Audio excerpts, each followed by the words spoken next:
Bonjour et bienvenue à toi dans cette nouvelle vidéo. Merci d'avoir flashé le QR code présent sur ta fiche de révision ou tout simplement d'avoir cliqué sur cette vidéo. Aujourd'hui, nous allons parler ensemble des 3 pouvoirs qu'il existe en France. Pour ce faire, nous verrons dans un premier temps le pouvoir exécutif, le pouvoir législatif et enfin le pouvoir juridictionnel. Surtout, n'oublie pas de t'abonner à ma chaîne YouTube, de liker la vidéo et de me rejoindre sur mes réseaux sociaux Instagram et TikTok. Et c'est parti!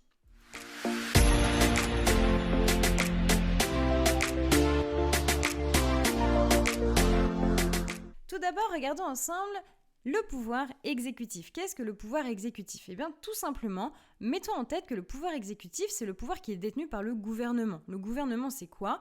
Eh bien, ici, ce sont tout l'ensemble des ministres. Je te renvoie ici à ma vidéo qui parle donc du gouvernement. Tu peux noter dans un second temps que le pouvoir exécutif est chargé de faire exécuter les lois par le moyen de règlements, par exemple. En effet, ces règlements permettent de mettre en application les lois qui sont donc votées par le Parlement. Enfin, tu peux noter qu'il existe différents règlements. En effet, il existe les arrêtés et les décrets. Quelle est la différence ? Tout simplement, un arrêté, eh bien, c'est les maires et les préfets, bien sûr, qui les mettent en place, alors que les décrets, ce sont généralement le Premier ministre et le Président de la République. Alors maintenant, le pouvoir législatif. Le pouvoir législatif, c'est le pouvoir qui est donc détenu par le Parlement. Le Parlement, c'est l'Assemblée nationale et le Sénat. Je te renvoie ici à ma vidéo qui parle donc du Parlement. D'autre part, tu peux noter que le Parlement, ce sont donc les députés, et donc ce sont les députés qui vont exercer le pouvoir législatif. C'est le pouvoir donc d'édicter les lois, de les rédiger, mais également de les discuter. Ils ont donc l'initiative de la loi. Cette initiative est bien sûr parfois partagée, notamment par le Premier ministre. Ici, je te renvoie à ma vidéo sur le Premier ministre. Enfin, le pouvoir juridictionnel. Eh bien, c'est très simple, le pouvoir juridictionnel, c'est le pouvoir qui est donc détenu par les juges, par les tribunaux.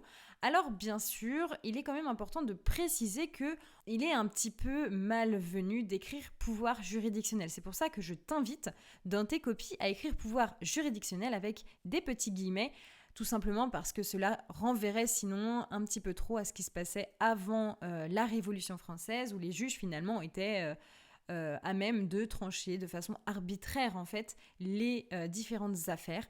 Donc on ne parle pas vraiment de pouvoir juridictionnel, mais toutefois tu vas le retrouver très aisément dans tes manuels. D'autre part, tu peux noter donc que c'est la mission des tribunaux, des juges. En fait, ils ont la mission de rendre justice et de faire appliquer la loi en sanctionnant tout manquement à celle-ci. Voilà, c'est la fin de cette vidéo. J'espère que tu as bien compris donc les 3 pouvoirs qu'il existe en France. En tout cas, n'hésite pas à commander mes fiches de révision en lien dans ma description, mais également de t'abonner à ma chaîne YouTube, de liker la vidéo et de me laisser un commentaire en me rejoignant également sur mes réseaux sociaux Instagram et TikTok. À bientôt!